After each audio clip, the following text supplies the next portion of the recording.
ध्येयः सदा सवितृमण्डलमध्यवर्ती नारायणः सरसिजासनसन्निविष्टः केयूरवान् मकरकुण्डलवान् किरीटी हारी हिरणमय वपुरधृतशंखचक्रः।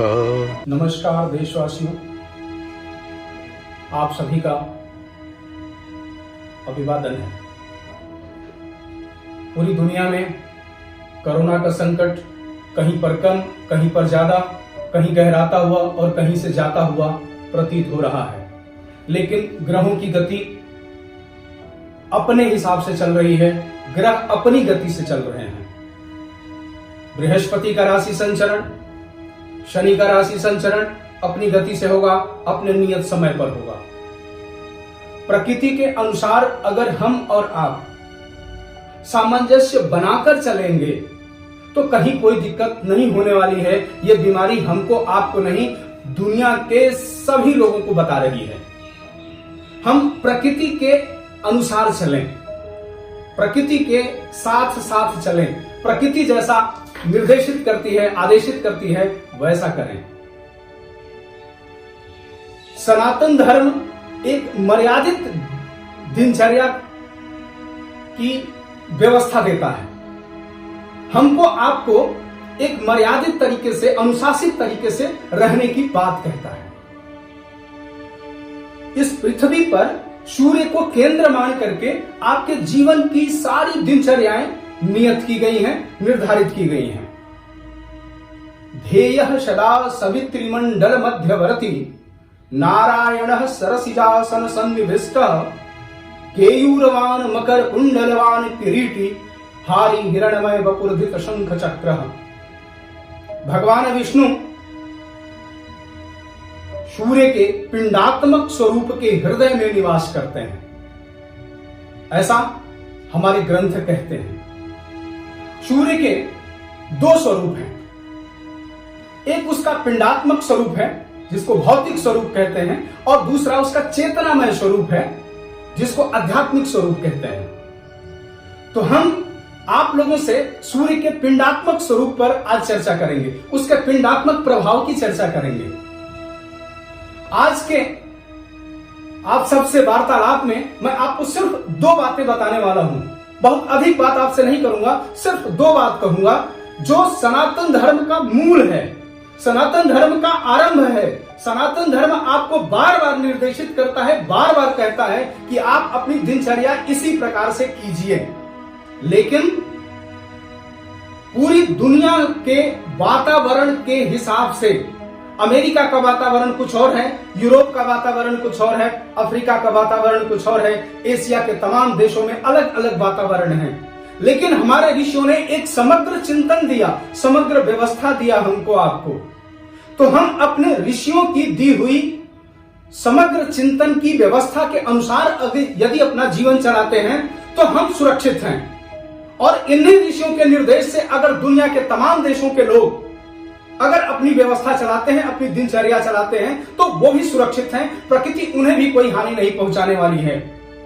ये जो वायरस है, जो कोरोना नाम का वायरस जिसको नाम दिया गया है कोविड-19, ये ऐसा नहीं है, ये इसी प्रकृति का ही तो है, प्रकृति का ही तो हिस्सा है। ये अलग से थोड़ी है, किसी दूसरे ब्रह्मांड के किसी दूसरी जगह से थोड़ी आया है। हमारे इसी सौर मंडल का है, ये इसी पृथ्वी का है।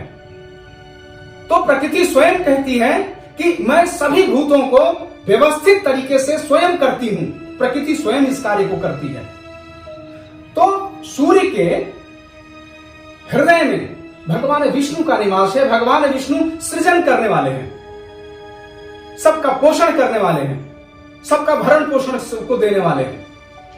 सूर्य और चंद्रमा हमारे जो सौर मंडल के हैं, ये मुख्य ग्रह हैं। सूर्य इस ब्रह्मांड की आत्मा है और चंद्रमा इस ब्रह्मांड का मन है। इस बात को बहुत गहरे से समझना चाहिए। योगियों के लिए सूर्य उनके अंदर प्रवेश करता है, सूर्य के अंदर योगी प्रवेश करता है यौगिक क्रियाओं के माध्यम से, और सूर्य को अपने भीतर आत्मसात करने की कोशिश करता है। ये इसका आध्यात्मिक पक्ष है। तो हम आपसे आध्यात्मिक पक्ष पर न चर्चा करके हम केवल पिंडात्मक पक्ष पर बात करेंगे, इसके भौतिक पक्ष पर आज बात करेंगे।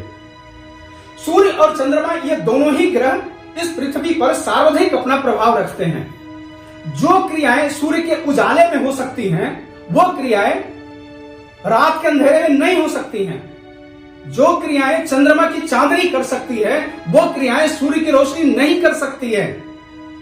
यदि आपके घर में रखे हुए अनाज में कीड़े पड़ जाएं, आपके किसी कपड़े से दुर्गंध आने लगे, तो आप क्या करते हैं? आप उसको सूर्य की रोशनी में रख देते हैं, सूर्य के प्रकाश में रखते हैं। आपके घर में रखे हुए अनाजों में अगर कीट लग गए, पतंगे लग गए, तो उनको जब आप बाहर रखते हैं तो वो सारे कीट पतंगे निकल जाते हैं और वो अन्न आपके खाने के योग्य हो जाता है, आपके लिए शक्तिवर्धक हो जाता है। आपके कपड़ों से अगर दुर्गंध आ रही है, आपके किसी चीज से दुर्गंध आ रही है, उसको जैसे ही आप सूर्य के प्रकाश में रखते हैं वो दुर्गंध चली जाती है। हम इस पृथ्वी पर सूर्य और चंद्रमा के प्रभाव की चर्चा करेंगे तो ये पाएंगे कि कुछ पुष्प आपके समझने के लिए बता रहा हूं, जैसे रजनीगंधा, हर श्रृंगार, रात की रानी, ये पुष्प ऐसे हैं जो चंद्रमा से जब इनको किरणें मिलती हैं, चंद्रमा का ये प्रभाव जब इन पर पड़ता है, तभी ये खिलते हैं, तभी इनके अंदर खुशबू आती है। ये सूर्य के उजाले में खुशबू नहीं दे सकते हैं। वहीं गुलाब, चमेली, बेला, चंपा, कनेर, इन पर जैसे ही सूर्य की किरणें पड़ती हैं, ये खिल उठते हैं। कमल, जो श्वेत कमल है उसको कुमुद कहते हैं, और जो रक्त कमल है वो सूर्य की किरणों से खिलता है। जैसे ही सूर्य की किरणें पानी पर पड़ती हैं, रक्त कमल जो है वो खिल उठता है। पूरे तालाब में लाल लाल रंग का आपको कमल का पुष्प दिखाई देता है। लेकिन श्वेत कमल आपको कभी भी सूर्य के प्रकाश से खिलता हुआ नहीं दिखेगा। श्वेत कमल जब भी खिलेगा तो वो चंद्रमा की चांदनी से खिलेगा।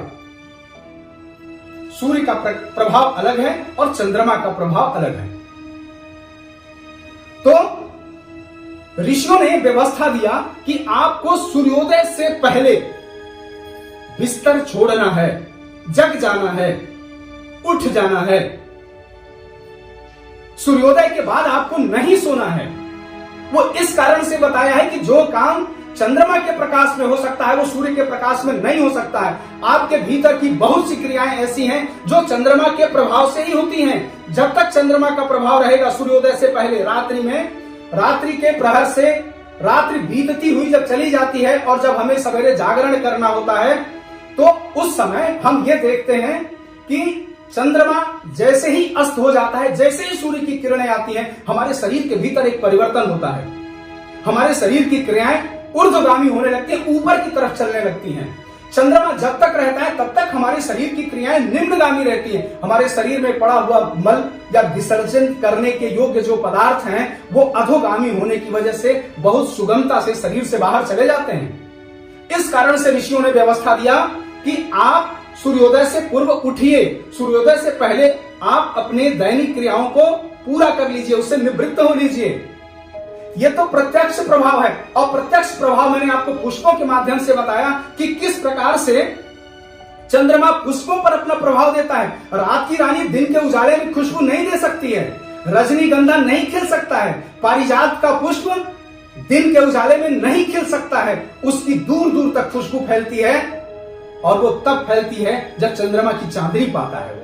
तो जो काम चंद्रमा के प्रकाश में हो सकता है, जो काम चंद्रमा के प्रभाव के समय हो सकता है, जो काम चंद्रमा के कालखंड में होता है, वो आपको उस समय करना चाहिए। तो सूर्योदय से पूर्व आपको उठने के लिए, जगने के लिए, अपनी दैनिक क्रियाओं से निवृत्त होने के लिए ऋषियों ने कहा। और दूसरी बात जो ऋषियों ने कही महत्वपूर्ण, वो ये कही कि सूर्योदय से 2.5 मुहूर्त पहले और 2.5 मुहूर्त बाद तक का जो सूर्य है उसका दर्शन करें, उसको अर्घ दें, उसका पूजन करें, उसका सामीप्य प्राप्त करें, उसके पास रहें।